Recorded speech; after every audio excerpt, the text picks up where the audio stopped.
Diyos, ang maragsakan, ang makakita kada tayo at tao ang manangted. Dayawan tayo, ti Diyos.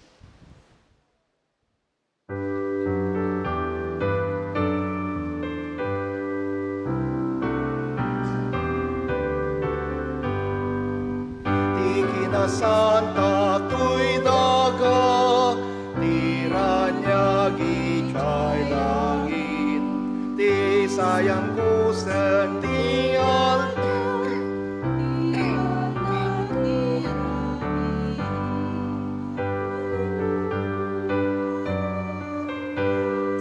Apo Diyos ang yaman kam, ti kinadungo, ti balay, naganlaken kakapsat, ganganlaken kagayam, ti panagsisindakit, ti ayat ti panagbiag, Apo Diyos agyaman kam, ibunggoyana Kristyanuan, suruten na ni Jesus. Asantuen na tapno maitanukha, nagbalikit iglesia.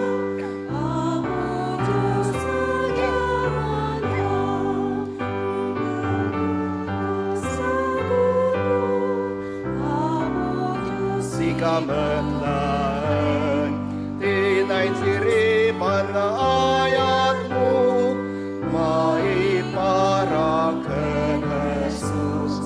Bendisyon na nawadwad, Apo Diyos agyaman ka.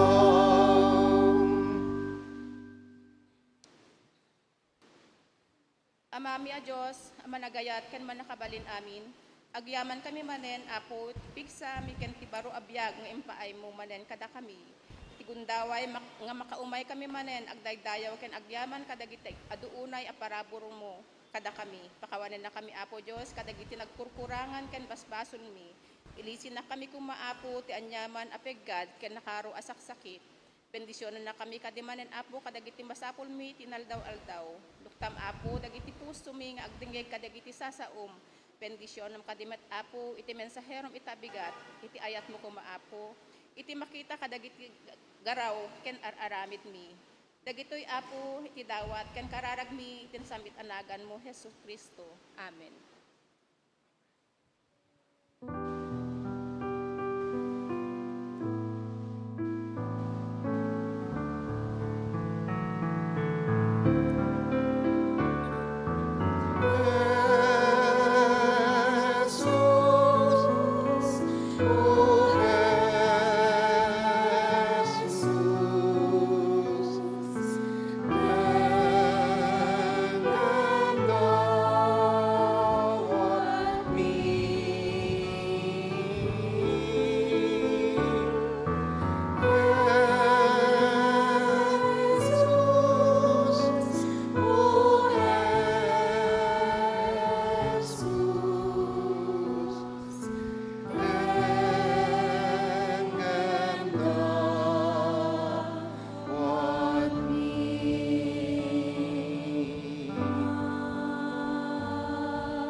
Agtungo tayo. Good morning! This is a day that the Lord has made. Let us rejoice and be glad in it. Dahito iti aldaw, nginaramit ti Apo, agragsak ken agrambak tayo. Friends, this is now the second Sunday of August. At ang buwan po na Agosto ay buwan ng pagiging mabuting katiwala or Stewardship Month. Ang ating pagiging mabuting katiwala. Now, bahagi po ng ating pagiging o diriwang natin ng ating pagiging mabuting katiwala ay una, next week po,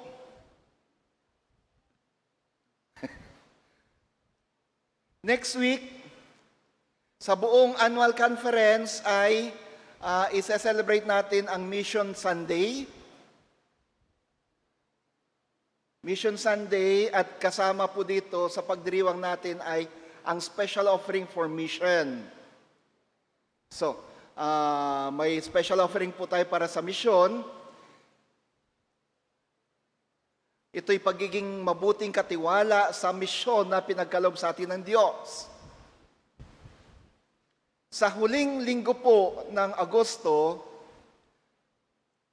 ito naman yung ating Stewardship Sunday.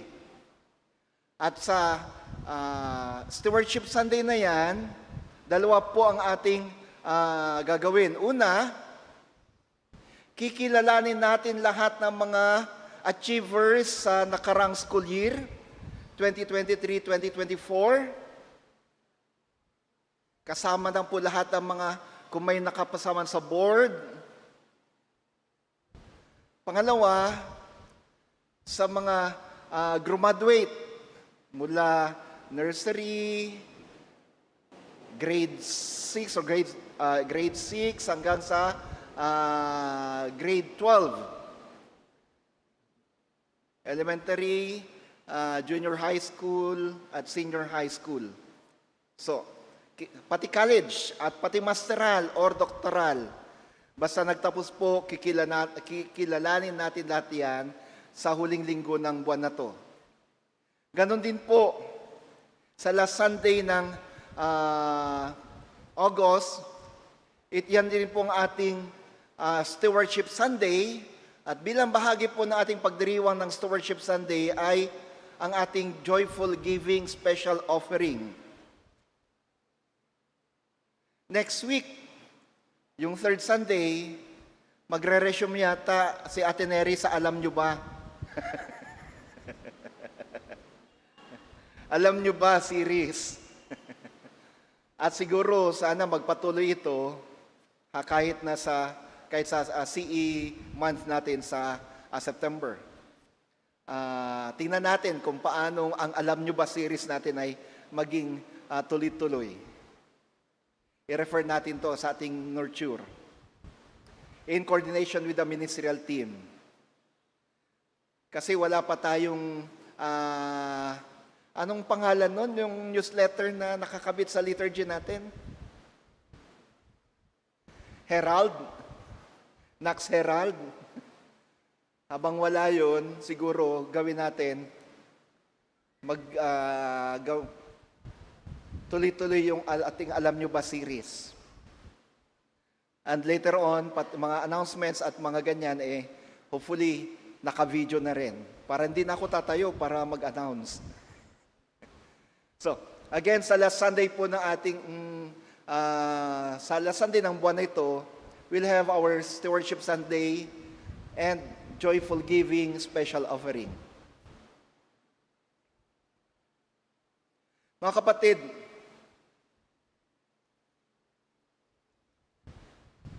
bukas po ang libing ni Preacher June Pabriga.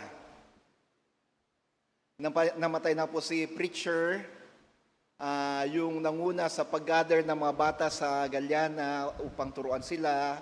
Hanggang later on, sinuportahan ni na Kuya Jimmy at Ate Neri. Hanggang later on, nadala sila dito sa simbahan. At hindi lang mga bata na kabataan, pati mga magulang. So, kailangan ng isang magtatanim ng buto. At nadiligan ito, yung tinanim niya, nadiligan sa pamagitan ng tulong ng mga kapatid natin, tumubo, lumago, at namunga. Kumbaga, si Preacher June ang nagtanim. Ngayon, nadiligan yung butong tinanim niya, lumago, at nagsimula ng mamunga. So, bukas po yung libing niya, alas 9 po ilalabas sa St. Peter, sa C3. Sa Ever po, memorial ang kanyang libing. Hopefully 10:30 or 11, nandun na. Hindi na po namin pupuntahan doon sa St. Peter, kundi magkita-kita na lang kami doon sa sementeryo para doon gaganapin yung last rites. Yung huling ritual ng paglilibing para sa kanya bukas. So isama po natin sa ating panalangin yung pamilya ni Preacher June sa panahon ito ng pagdadalamhati. Para sa ibang mga announcements, mga kapatid, antabayanan po natin, nasa akin po, sa aking messenger yung ibang mga announcements, i-post ko na lang po sa ating chat group. Ngayon naman pakinggan natin ang handog ng ating mga bata.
Hati nga tayo dito.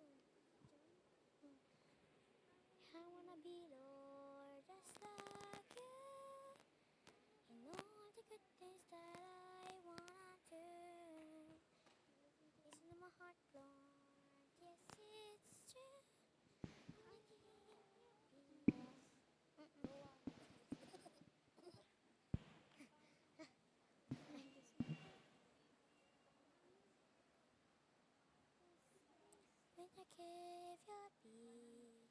Apa?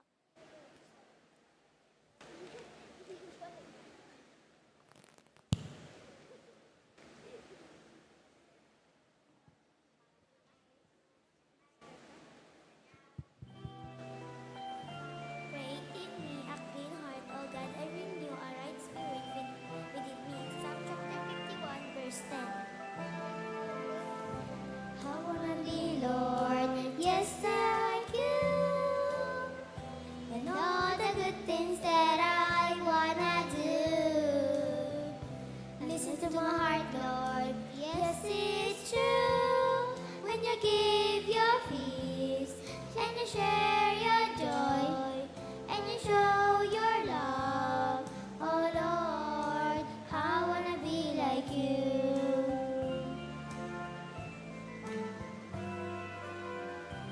I wanna be Lord, just like you. And all the good things that I wanna do.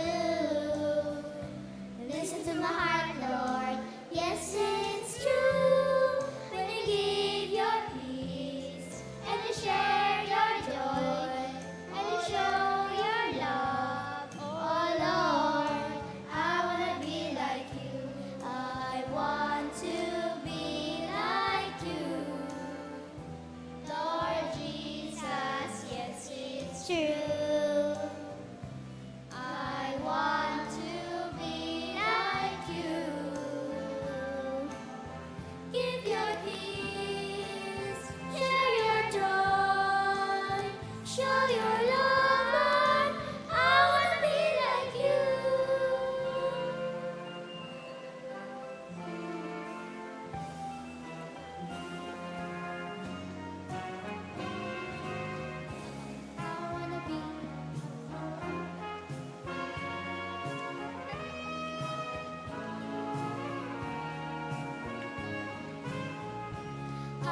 Bigay mo kay Pas.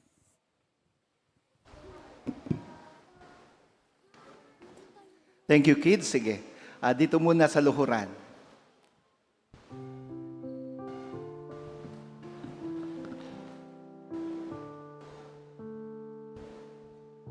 Pwede po ba lahat ang mabata ay dalhin dito sa harap? O ba't nandiyan ka sa gilid? Dito sa gitna mga anak. Huwag dyan sa gilid.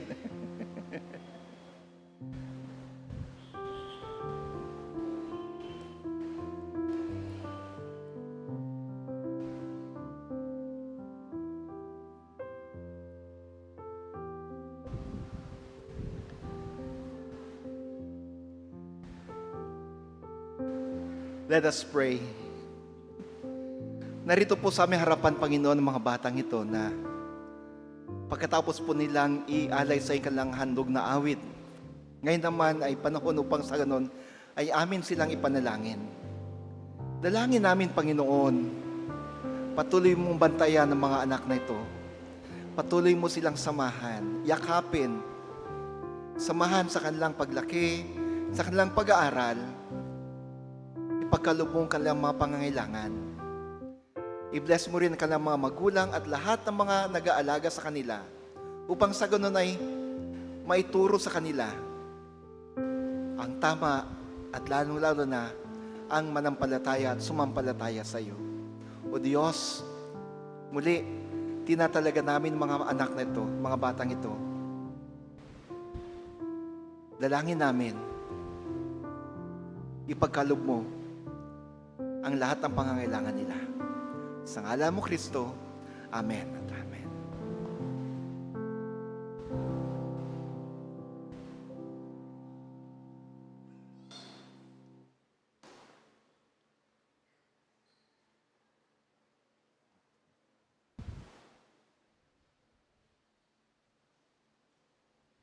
Ti pa nakaiba sa atin na santuan asurat, ang masarakan iti Efeso 4:25 at Efeso 5:2. Di kayo nga rod agul-ulbuden, ti pudno laeng ti ibaga ti tunggal maysa ti kabsat na iti pamati, takamkameng tayo amin iti bagi ni Kristo. Iti Efeso 5:2, ti kumaayat ti mangiturong iti panagbiag yo, kas ti ayat nga empaay ni Kristo kadatayo babaen ti panangted na iti biag na gapo kadatayo kas nabanglo asagot ken daton a makaparagsak iti Dios. Ti sao ti Apo. Agyaman tayo iti Diyos. Agtakder tayo ti panakaibasa ti nasantuan ng Ebanghelyo. Ti Ebanghelyo segun ken San Juan.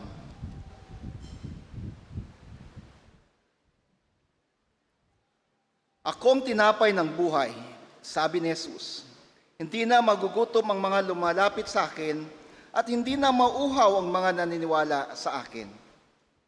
Nagbulungan ng mga tao sa sinabi niyang, ako ang tinapay na bumaba galing sa langit. Kaya sinabi nila, di ba siya si Jesus na anak ni Joseph? Kilala natin ang mga magulang niya. Paano niya nasabing bumaba siya galing sa langit? Sinabi ni Jesus, huwag na kayong umangal. Walang makakalapit sa akin except kung ilapit sila ng Ama na nagpadala sa akin at bubuhayin ko sila sa huling araw. Sinulat ng mga prophets, tuturuan ng Diyos ang lahat. Lahat ng nakikinig at natuto sa Ama ay lalapit sa akin. Walang nakakita sa Ama except yung nanggaling sa Diyos. Siya lang ang nakakita sa Ama. Tandaan nyo, ang naniniwala sa akin ay may buhay na walang hanggan. Ako ang tinapay ng buhay. Kumain ng mana ang mga ancestors nyo sa desert, pero namatay sila. Pero ang kumain ng buhay na bumaba galing sa langit ay hindi mamamatay. Ako ang tinapay na nagbibigay buhay na bumaba galing sa langit. Kung kakainin nyo ang tinapay na ito, mabubuhay kayo ng walang hanggan. Ang tinapay na ibibigay ko sa inyo ay ang katawan ko. Binibigay ko to para mabuhay ang mundo. Mga kapatid, ang Ebanghelyo ng ating Panginoon. Madayaw ka, O Apo Heso Kristo.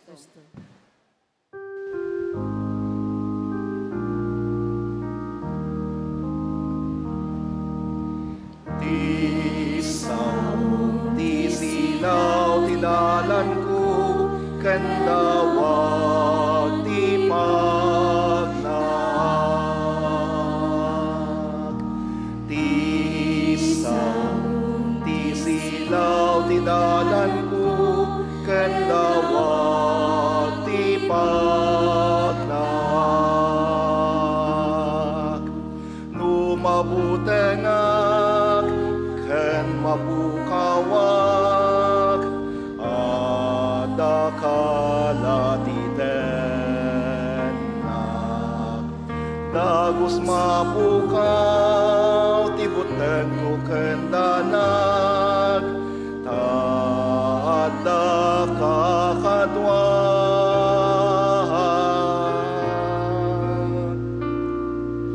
Ti saw, ti silaw, ti dalan ko, ken lawag ti pagnak. Ti saw, ti silaw, ti dalan ko, ken lawag ti pagnak.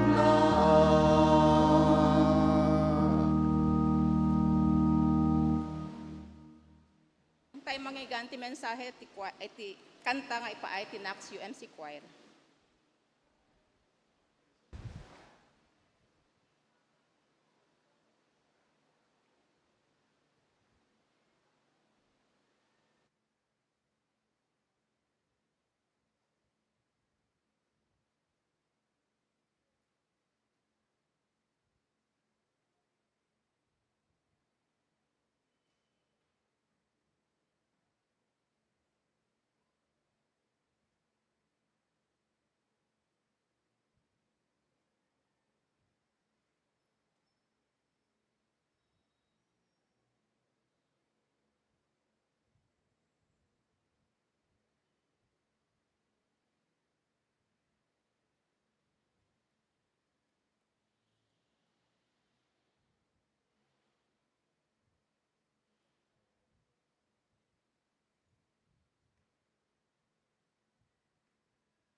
I too lived in slavery, unmercifully bound, battered and broken. I finally knelt down, and there in obedience, freedom was found.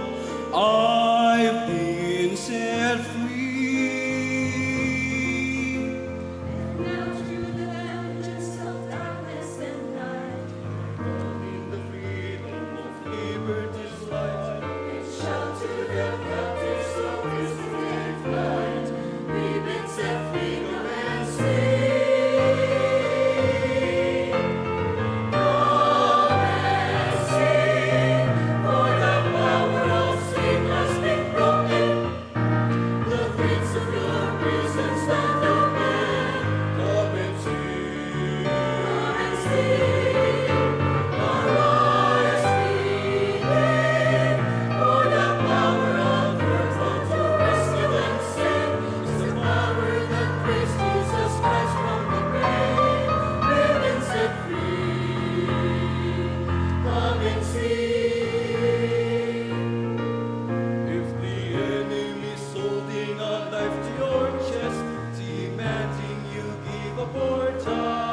Wow.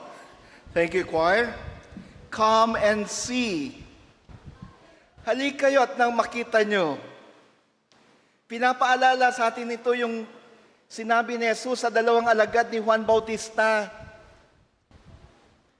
Sumusunod sila kay Jesus. These two men were disciples of John the Baptist. Sinusundan nila si Jesus. Noong napansin ni Jesus na siya ay sinusundan ng dalawang ito, tumigil siya at lumingon siya sa kanila. Anong kailangan nyo? Or, kapag ako yung mag-translate sa Greek text, I would rather translate it as, anong may paglilingkod ko sa inyo? How may I serve you? Anya ti tulong ko kada kayo. Sumagot yung dalawang alagad ni Juan Bautista. Gusto po naming malaman kung saan kayo, taga saan kayo, o kung saan kayo nakatira. Pero actually, ang gustong sabihin ng dalawang alagad na to ay, we want to know whether you really are the Messiah. Gusto naming malaman kung ikaw nga ba talagang tagapagligtas. And Jesus answered, come and see. Come and see. Halik kayo, sumunod kayo at nang makita nyo, malaman nyo. Yun ang pinapaalala sa atin ng kanta ng choir. Come and see. Come and see the goodness of God. Come and see the greatness of God. Come and see. Come and see. Come and experience the miracles of God through Jesus. At ito naman talaga ang paanyaya sa atin sa linggong ito, mga kapatid. For the past 2 Sundays, we've been dealing on Jesus as the bread of life. Nung nakarang 2 linggo, ang mensahe natin ay patungkol kay Jesus bilang tinapay ng buhay. For the last 2 Sundays, we emphasize, and especially last Sunday na Communion Sunday natin, we emphasize on Jesus, the bread of life. And how can He be the bread of life? He is being received. Tinatanggap natin si Jesus bilang tinapay ng buhay sa pamagitan ng komunyon. At sabi natin, the communion is the grand channel of God's grace. Ang banal na komunyon ang siyang pinakadakila at pinakamalaking kapamaraanan upang tanggapin natin ang pagpapala at biyaya ng Diyos. In the communion, we receive God's overflowing blessing. Kung kahit kapag tayo nagkomunyon, tinatanggap natin ang siksik-liglig umaapaw na pagpapala ng Diyos. At sabi natin, kapag tayo nagkomunyon, dahil sa tinapay at kopa, ang Espiritu ni Jesus ay nandun. So when we receive the bread and the cup, the Spirit of Christ becomes one with our spirit. Ang Espiritu ni Kristo ay nakikiisa sa ating Espiritu, or baligtad. Ang Espiritu natin ay nakikipag-isa sa Espiritu ni Kristo. There is that common union, kaya nga communion, there's that common union between our spirits and the Spirit of Christ. Nagiging isa na yung Espiritu ni Kristo at yung Espiritu natin. And so if our spirits unite with Jesus' Spirit, and expect the unexpected, overflowing blessings from the Lord will surely pour out. Umaapaw na pagpapala ng Diyos ang siguradong darating sa atin. Pero, may danger naman. Anong danger nito? Kapag tayo'y nagkomunyon na wala sa puso, kapag biro-biro lang yung ating pagtanggap ng komunyon, tulad ng sinabi ko last Sunday, tatanggap tayo ng komunyon, pero Tumatanggap na nga tayo, binibigay na nga sa atin yung tinapay at kopa, puro para lang harutan ang ginagawa at hindi tayo seryoso sa pagtanggap. Sabi ni Pablo, di nyo ba napapansin kaya kayo di gumagaling sa sakit nyo eh? Kaya marami sa inyo namamatay eh. Hindi nakakaranas ang pagpapala eh. Bakit? Kasi tumatanggap ka ng komunyon pero wala sa puso. Hindi totoo ang inyong sinasabing kayo'y lalapit at tatanggap kay Kristo. And so there's that need for us to deeply meditate on the presence of Jesus in the bread and in the cup.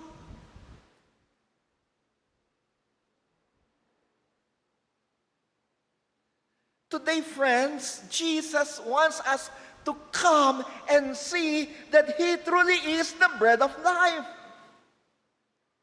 Sa pangatlong pagkakataon, sa pangatlong linggo, inaanyayahan tayo ni Jesus na pumunta sa kanila, lumapit sa Kanya, at nang makita natin na siya nga talaga ang tinapay ng buhay. Come and see. In verse 35 of chapter 6, Jesus said, I am the bread of life.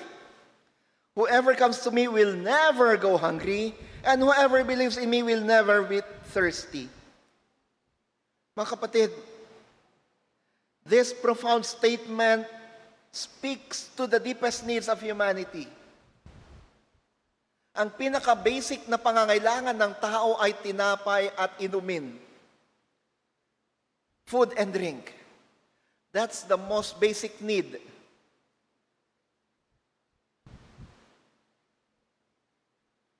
Kay Maslow's hierarchy of needs, yun ang una.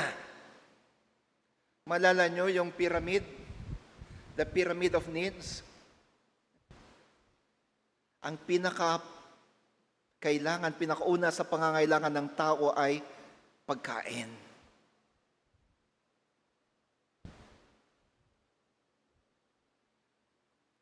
No wonder Jesus addresses this need so many times. Ilang beses niyang sinabi ito, ilang beses niyang inaddress ito sa kanyang pagtuturo sa mga tao. Kasi alam niya na ito ang pinakakailangan natin. Sustenance, daily sustenance. Ang pagkain. Ipinakilala ni Jesus ang kanyang sarili bilang tinapay ng buhay. At sa pamamagitan ng kanyang sinabing siyang tinapay ng buhay, kanyang sinasabi na siya ang ultimate na pinanggagalingan ng ating kalakasan. He is the ultimate source of our strength and of spiritual sustenance. Isulaing awanan sa bali.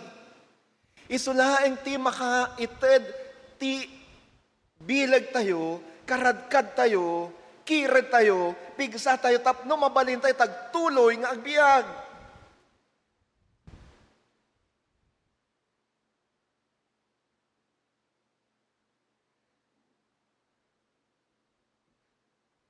May nabasa akong isang sticker ng definition ng isang Christian. Sabi sa sticker, na definition ng isang Christian. Without Christ, I am nothing. Without Christ, I am nothing. Tanggalin mo si Kristo doon, I-A-N, ibig sabihin nun, I am nothing. Kapag wala si Kristo sa ating buhay, bale wala tayo. Bale-wala tayo. Tanggalin mo yung tinapay, or shall I say, dahil mga Pinoy tayo, hindi tayo sa tinapay nabubuhay eh. Kasi, nung unang panahon, nung panahon ni Jesus, tinapay ang araw-araw na pagkain nila. Tinapay ang staple food nila. Hindi kanin. Pero sa ating mga Pinoy, kung i-contextualize natin yung sinabi ni Jesus, ako ang kanin ng buhay.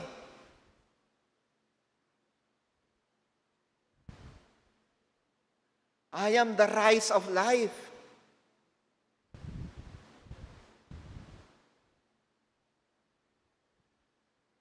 Kaya maganda yung negosyo ng bigas eh. Ano, Ate Lucy? Kuya June? May commercial, ang staple.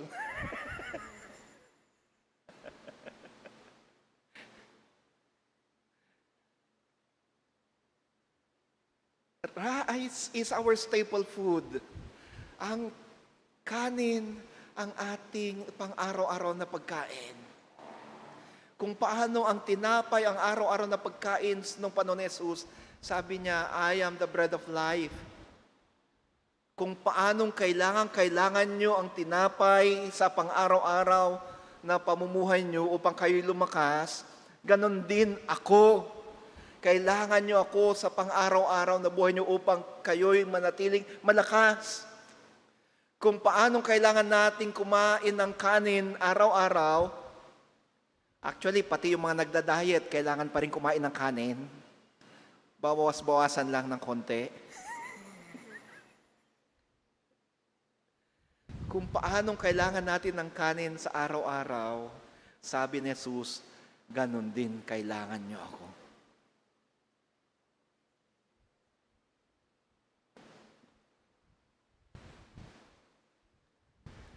Bread in the ancient world, as I've said a while ago, was a staple of daily life. Essential for survival. Now, my dear friends, by comparing himself to bread, Jesus is saying that he is essential for our spiritual well-being. There is that hunger that cannot be filled. Sa buhay ng Kristiyano, mayroon yung isang gutom na hindi talaga mapupunan ng kahit na ano. There is that hunger in the life of a Christian that will never be filled unless Jesus is there. Unless Jesus is there. Ano yung gutom na yun? Ano yung pagkauhaw na yun? Ano yung pangangailangan na yun na hindi mapupunan ng kahit na sino man o nino man? The hunger and longing for meaning and purpose of life. The hunger and longing for the meaning and purpose of life. That is the hunger, that is the longing that will never be filled by anybody or nor anything else except by Jesus.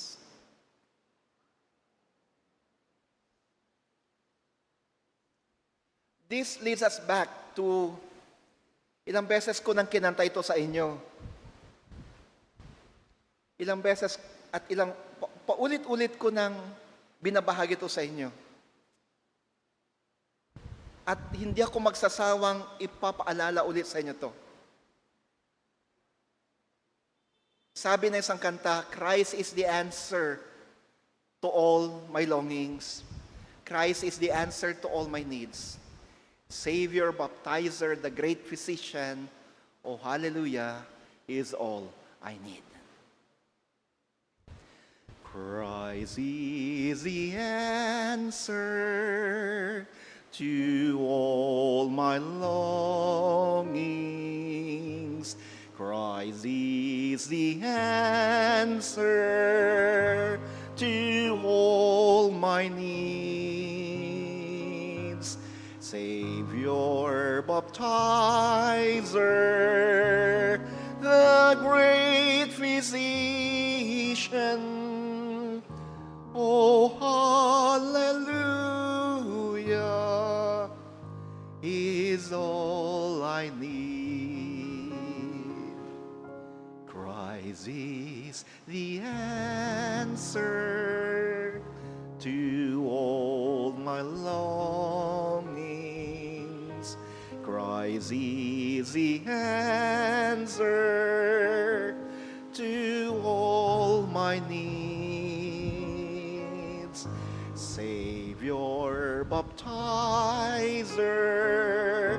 the great physician. Oh, hallelujah, is all I need. Si Kristo lamang ang katugunan sa lahat ng ating mga pangangailangan.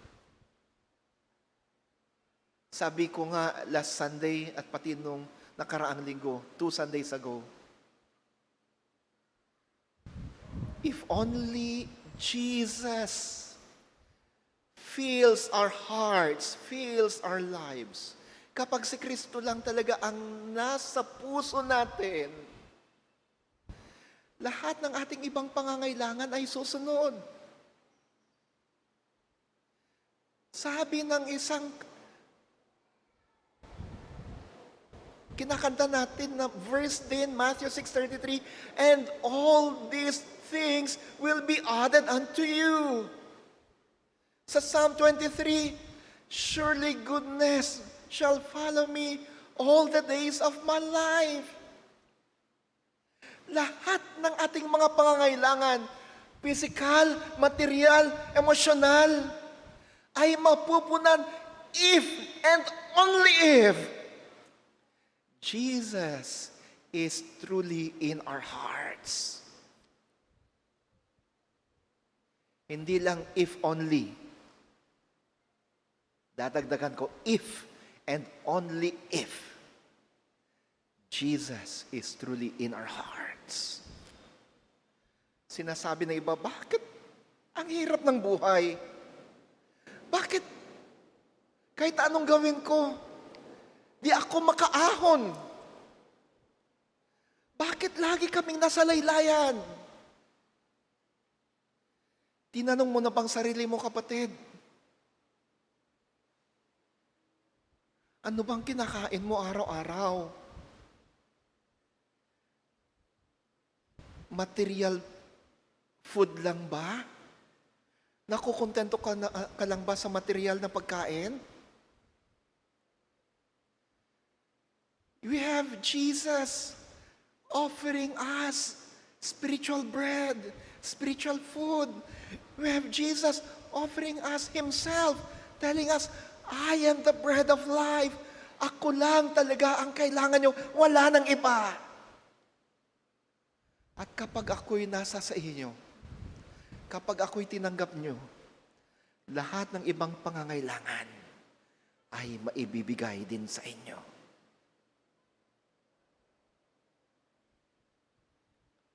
Maaaring iba sasabihin, Pastor, lagi naman ako nananalangin Di pa ba sapat yun? Amen po kapag kayo lagi nananalangin. Lagi naman ako nagbabasa ng Biblia, di ba? The bread of life, the spiritual bread is yung salita ng Diyos. Tama po. Pero hindi po sapat yun. Prayer? Check. Bible reading? Check. Worship? Check. Anong kulang?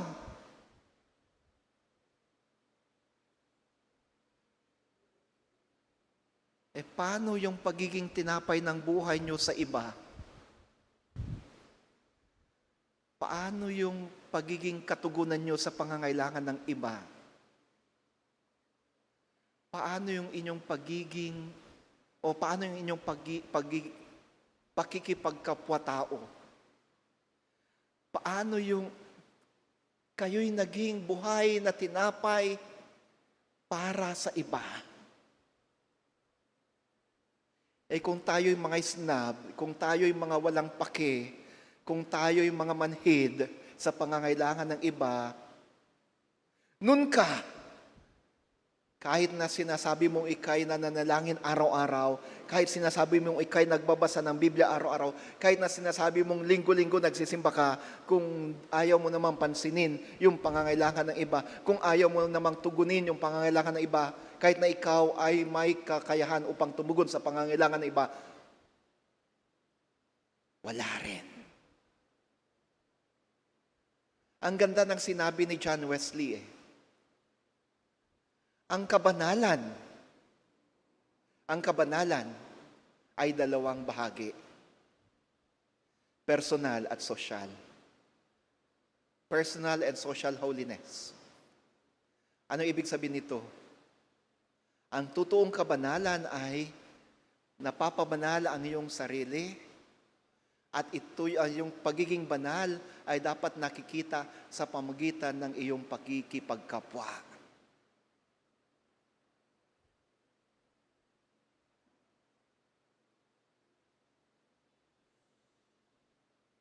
Sa pamagitan ng iyong pakikipagkapwa.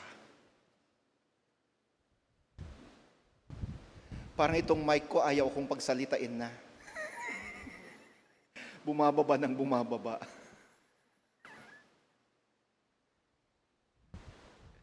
So friends, do you want to be filled? Gusto nyo bang mabusog? Huwag tayong magpakabusog sa tinapay lamang, sa bigas lamang, sa kanin lamang. Huwag tayong magpakabusog sa tubig lamang, sa Coke lamang, sa juice lamang, sa iced tea lamang, sa milk tea lamang. Let us have Jesus.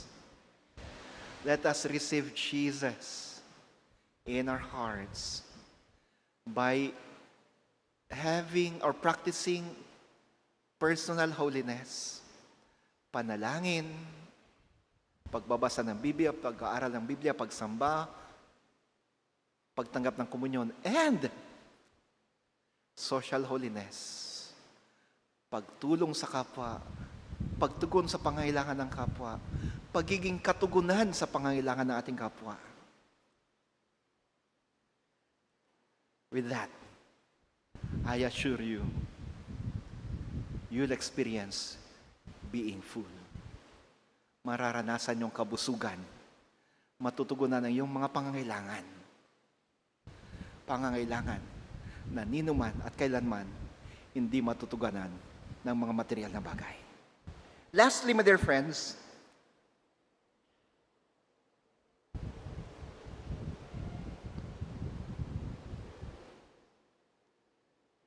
in practicing personal and social holiness, in accepting and receiving Jesus as the bread of our life, in our practice of our personal piety, panalangin, pagsamba, pagbabasa ng Biblia, at ito'y naisa sa buhay sa pamagitan ng ating pakikipagkapwa at pagiging katugunan sa pangangailangan ng iba. Ito yung maganda. Hindi lang spiritual fullness ang matatanggap. In verses 47 to 51, Jesus concludes this passage by reiterating that He is the bread of life and that whoever believes in Him, whoever makes Him the bread of his life, will have eternal life. At yung buhay na wala hanggan na yan ay nagsisimula dito sa lupa. Eternal life begins here on earth, hindi lang po doon sa kalangitan.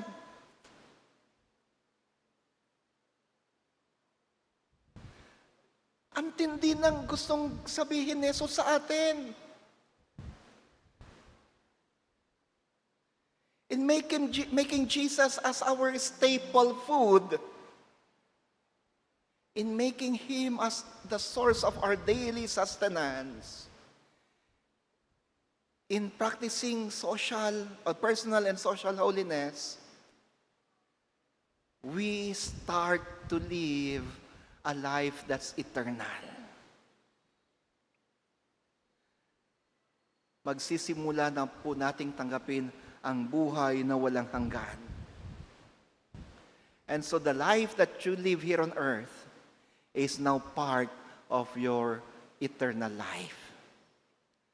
Your life here on earth may end, but that end is just a temporary. Your life will continue in heaven. your life will continue in heaven. That place where there will be no need for tinapay, soft drinks, water, kanin, milk tea, iced tea.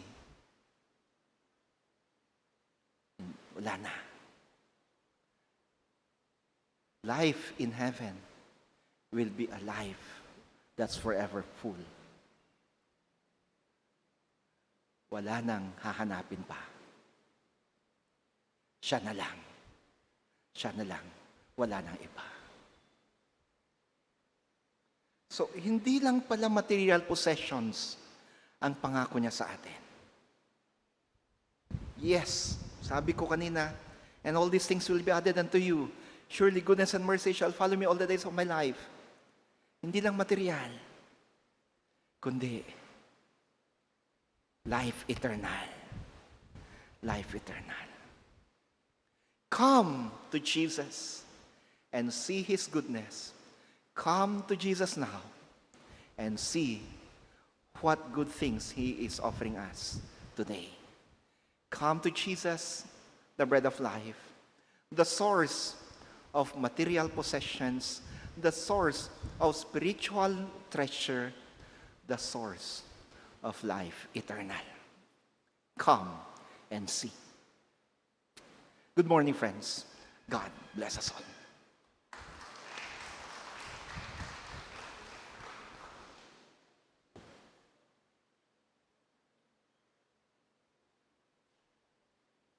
Thank you, Pastor. Tati pa nakaalat, kadagiti sagsagot ken pagkapulo.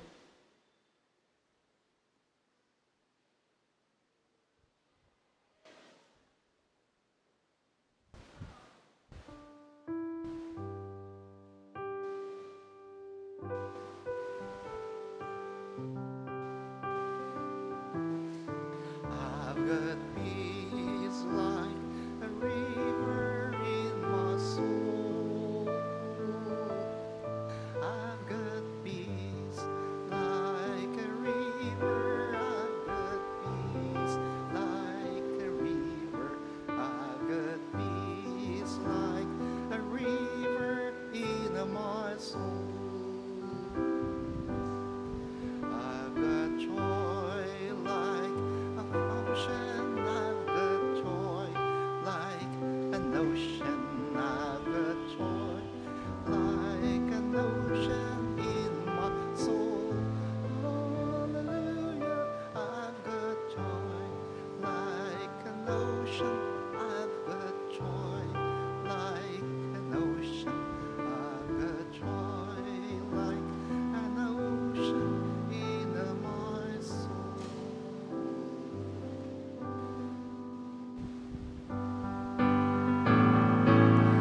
Iti santuario mo, Apo, ited mi di datun mi. Ited mi kan ka, O Diyos, datun na panagyaman.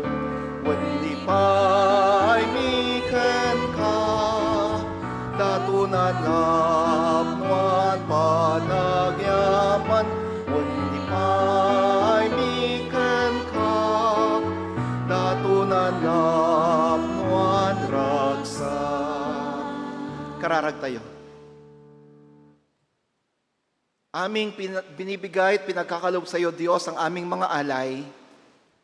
Tanggapin mo mga to, Panginoon. Gawin mo itong banal.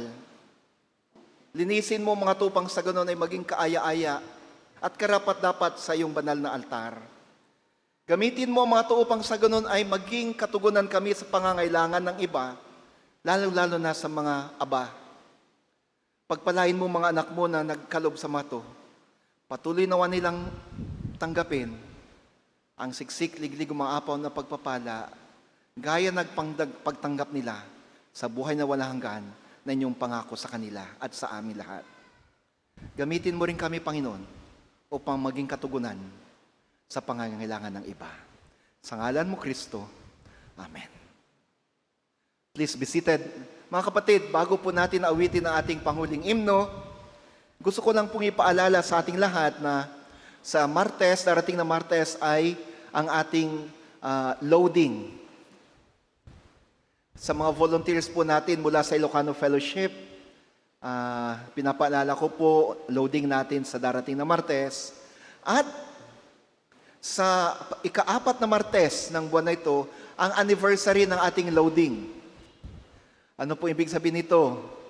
Mga kapatid, magbibigay po tayo ng mga food packs galing kina Kuya Jun at Ate Lucy, pati yung mga itlog galing sa Bounty Fresh sa tulong ni Ate Liz at iba pang mga groceries galing sa iba't iba pang mga kapatiran natin.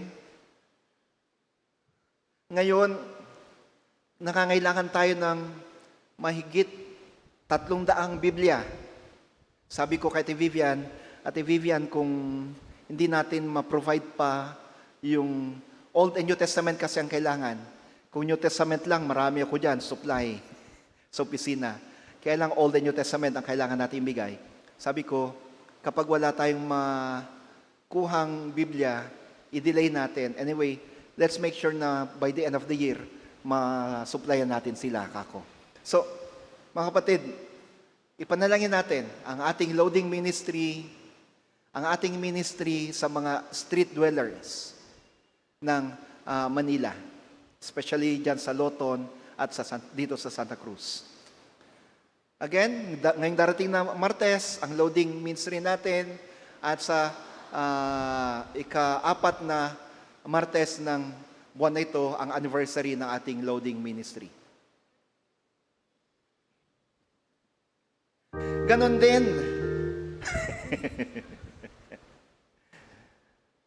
Tinatawagan natin lahat ng mga nagdiriwang ng kalangkaarawan. Sino ba mga birthday celebrators natin? Okay, we have Joyme Salazar. Ganda ng pangalan, ha? Araceli Nicole Sichanco, Marisa De Leon, Elena Ferrer, Peter James Camara, Josrael James Camara, Dolores Garcia, wala sa atin dali. Daipe Escandalio, Sara Manawat, Janine Pangasinan, Jacqueline Arceo, Christopher Guerrero, Reverend Fede La Peña, Grace Kinsayas, Lilibeth Militante, Lucy Teschler, Ariel Nera, Ruth Plata, Janela Yap, Juan Miguel Gonzalez, Zelna De La Rosa, Ethel Joy Litana. Uy, birthday din ni Ethel Joy. Hindi Ethel De La Cruz, ha? Mas kilala siya sa Joy. Meron pa po bang ibang mga birthday celebrators dyan? Uy. Halika na dito, anak. Ba, pati si Nanay Basyon. Sino pa po?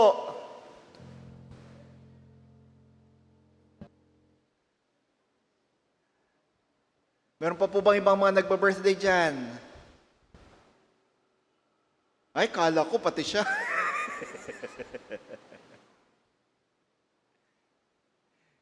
Sige.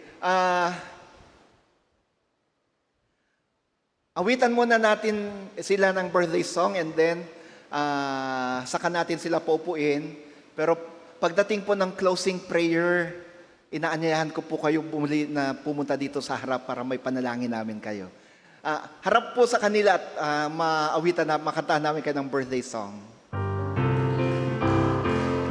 Happy birthday to you, happy birthday to you, happy birthday, happy birthday, happy birthday to you.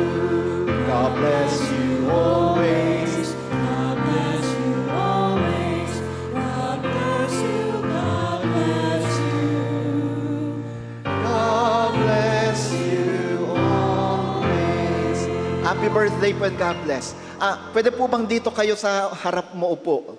Diyan kay Ate Au, Nay Basyon, anak. At inaanyayahan namin kayo mamaya sa closing prayer at nang may panalangin namin kayo. Let's now sing our hymn, Ipangagmuti Ayab ti Apo.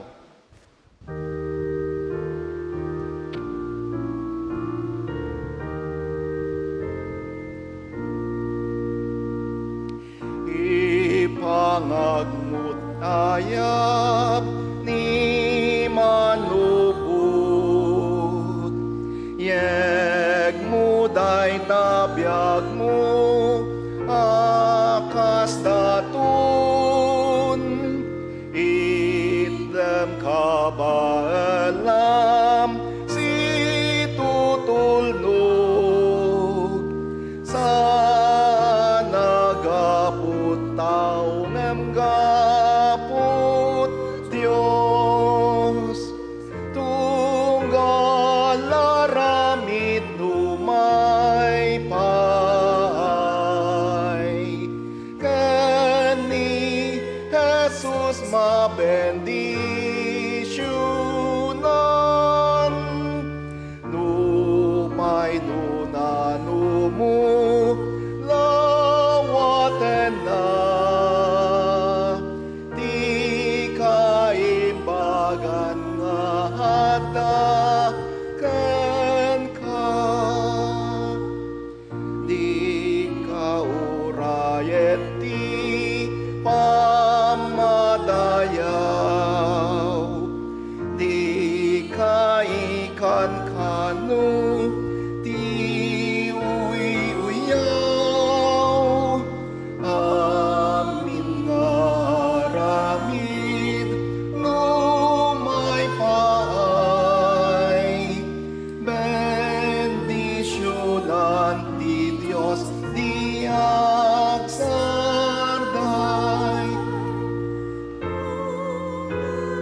aramid numay paay, kani Jesus mabendisyonan, numay nunano mo, lawaten na, di kaimbagan na hataken ka. Let us pray.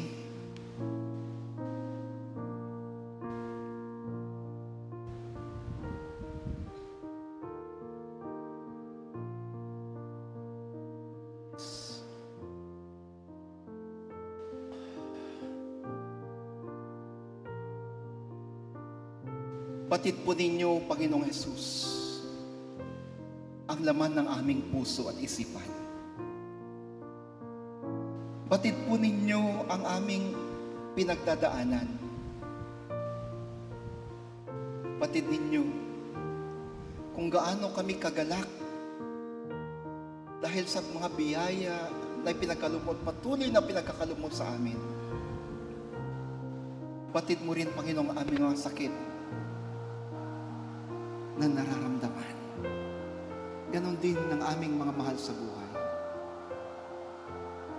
Pati, Panginoon, ang mga suliranin at pagsubok na aming hinaharap at pasan-pasan.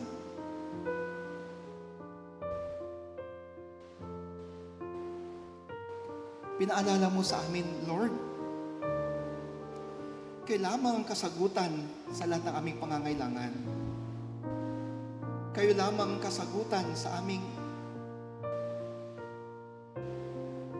problemang pinagdaraanan.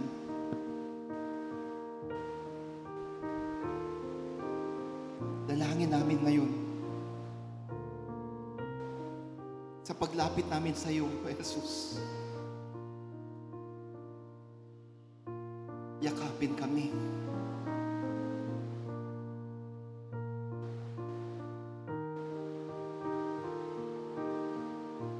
Akbayan kami.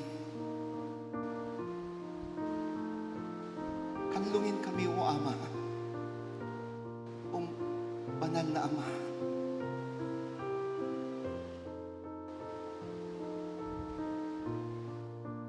Arakupan na kami, sa labayan na kami, saklutan na kami, O Apo.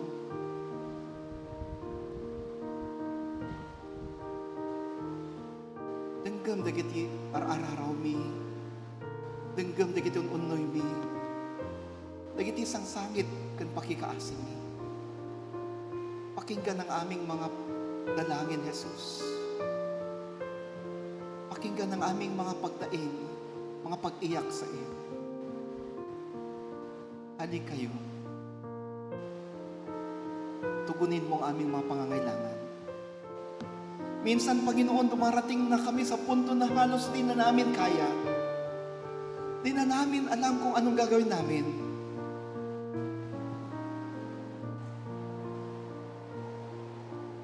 Dumarating kami sa punto na gusto na naming sumuko. Subalit, Panginoon, pag dumating man kami sa puntong yan,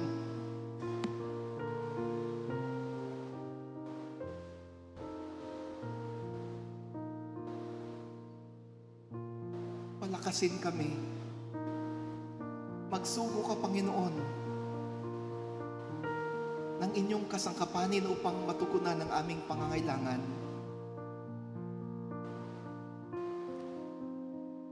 Gawin mo rin kaming katugunan, Panginoon, sa pangangailangan ng iba.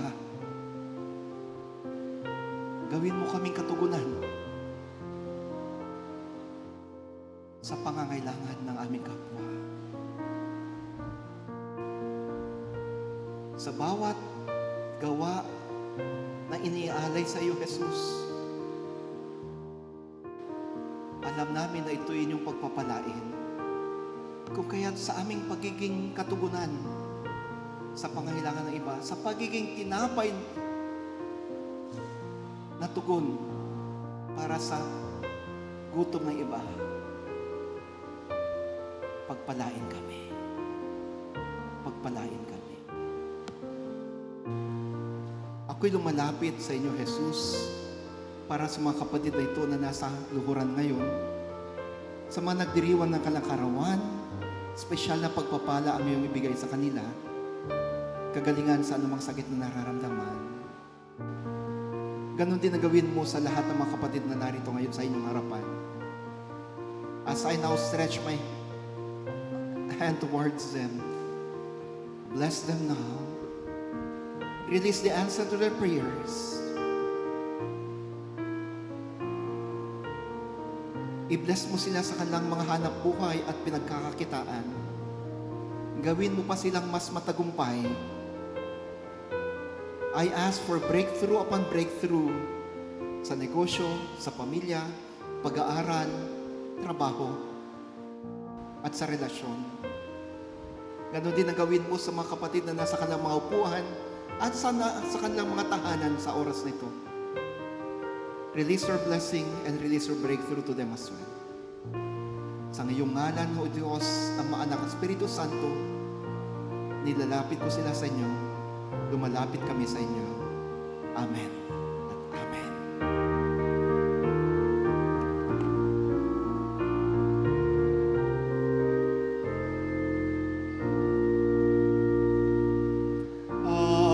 Paglabas di aldaw, si papardas,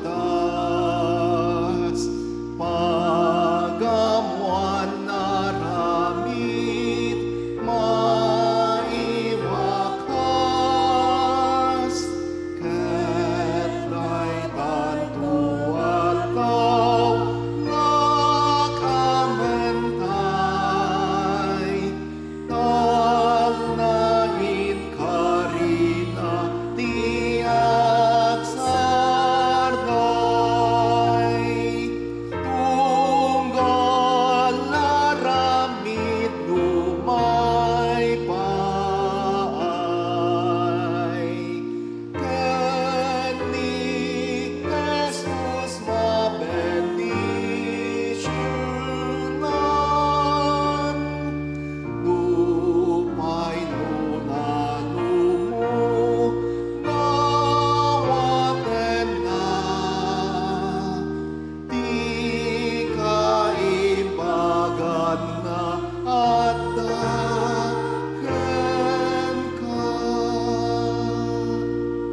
Mga kapatid, no matter how simple we can give, no matter how ordinary we can give to others as our help, to those who are in need, sabi ng ating kanta, they will surely be blessed. They will surely be blessed. And so the Lord asks us to be the answer to the needs of others, just as He, the Lord, answers our needs. Be a blessing to others, just as God blesses us. Maging pagpapala tayo sa iba, kagaya ng pagpapala ni Jesus sa atin. Humayo kayo ngayon at gawin ang buhay mo ay pagpapala para sa iba. At sa inyong paghayo upang maging pagpapala, tanggapin din natin ang biyaya at pagpapala na galing sa Panginoon.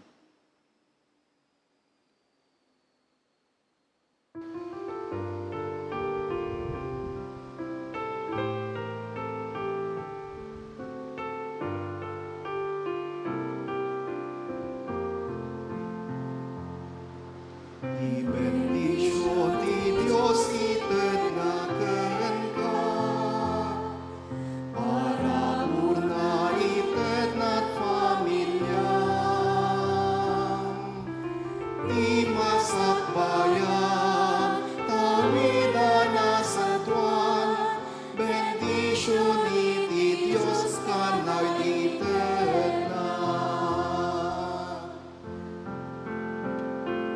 Eterna tunggal lumay ka, eterna tunggal mapan ka, mabigbig ko ating puso, bendition ti Apo.